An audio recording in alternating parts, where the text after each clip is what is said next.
So who have you spoken with in the Trump administration at this point, or in the incoming administration? You are somebody, again, who served in a Trump administration. What have you had to say to them about these? Well, look, they know my views. I've been clear about them. I've had certain conversations. I talked to President Trump about vaccines in my first term. I don't think that these policy efforts reflect his views as well. I don't think the president wants to see a resurgence of measles, wants to see a resurgence of whooping cough in his country.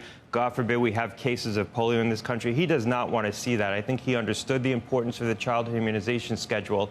I'm not so sure that people really understand how Kennedy's intentions are going to translate into policy and how serious he is. There was an article recently where one of his confidants, Del Bigtree, who's going to be probably brought into HHS, said, you know, he didn't get inside the castle to forego his long-held beliefs. They're going to follow through on these. What do you think of Jim O'Neill, the HSS? Excuse me? What do you think of Jim O'Neill, who's been appointed to HHS? Yeah, I don't know Jim well. He was there when I was there. I think Marty's a good pick at FDA. Marty Makary at FDA. I have confidence in him. I do think Oz can be a transformative pick at CMS, the Centers for Medicare and Medicaid Services. If you think about today's senior citizens, they grew up watching him. I think if he plays an external role in that agency... Doing what? What will he do? What does he want to do? Well, look, I don't think he's going to sit over meetings all day figuring out, you know, Part B injectable drug conversions and the minutia of that organization. I think he's probably going to play more of an outside game trying to lead a health and wellness initiative for American seniors. I think he could be very good at that. So there are some qualified, very capable picks here. Dr. Oz and Dr. Makary, by the way, practicing physicians who are both, I know people who they have both treated in their past lives as physician. These are serious people, too. I know Marty, and he's a good physician and a really good thinker. Dr. Gottlieb, RFK has to be confirmed, right? Are you urging Republican senators to not confirm him? Look, I think that there's skepticism in the Republican caucus, more than I think the press is reporting right now. There's going to be ag state senators that are concerned about his impact on food prices. There's going to be principled pro-lifers who are concerned about his positions on abortion. And there's going to be a number of public health-minded senators who have deep concerns about his position on vaccines. If you were talking to a Republican senator, would you say that the appointment of RFK could cost lives in this country? I think if RFK follows through on his intentions, and I believe he will, and I believe he can, it will cost lives in this country. You're going to see measles, mumps, and rubella vaccination rates go down.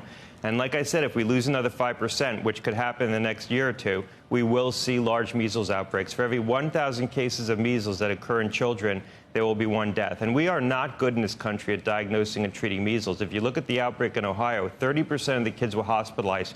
You look at the outbreak in Minnesota, 20% were hospitalized because we don't diagnose it quickly because doctors aren't accustomed to the ability to do it? We lost the ability to diagnose it because doctors aren't accustomed to seeing it, and we don't know how to manage it in the healthcare system. And by the way, if you have a new child, that child can't get vaccinated until, what, age 2 or something? That's right. And they're very vulnerable. And remember, maternal transmission of measles, congenital measles, causes serious consequences in pregnancy. So, you know, adults and women are going to have to think about, do I get a booster? Pertussis is certainly something people need to think about right now. Like I said, there's outbreaks in multiple states, and that's only going to get worse. I worried about measles with my infants because they're not immune for a while. If you have older kids who are in the schools, if there's an outbreak or anything that happens there, you can't protect these children, even if you're staying at home with them all the time. And remember, the CDC appointee is someone who's a very committed anti-vaxxer, and I don't say that in a pejorative way. I think he would own that label very proudly. He was a congressman when I was at FDA in the early 2000s.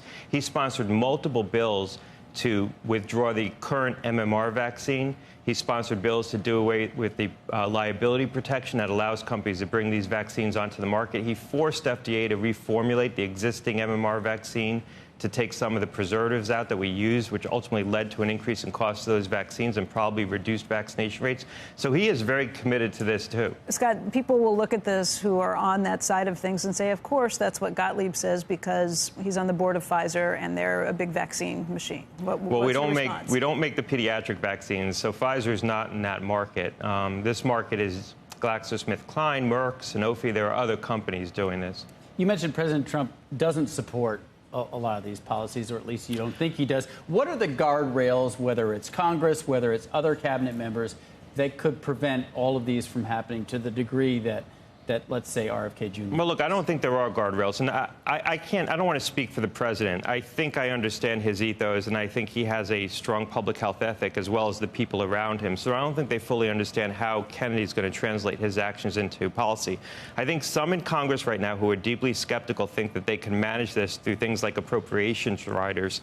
That's not going to be successful because, like I said, RFK can go in there with a stroke of a pen, disband ACIP, reconstitute it with like-minded people, issue a whole new bunch of recommendations. He can frustrate the ability to take the money from the Vaccine for Children's Fund, which would impede a state's abilities to vaccinate children. There's a lot of things that they could do day one very easily, administratively, and I don't think there's a thing Congress can do. And that is dependent upon Congress getting bills through on appropriations bills that would actually tie the hands of CDC and Kennedy, and I'm not sure the will in Congress is there to do that. Have you spoken with the individual senators about this? I've had conversations, and I've raised my concerns, and I'll continue to raise my concerns.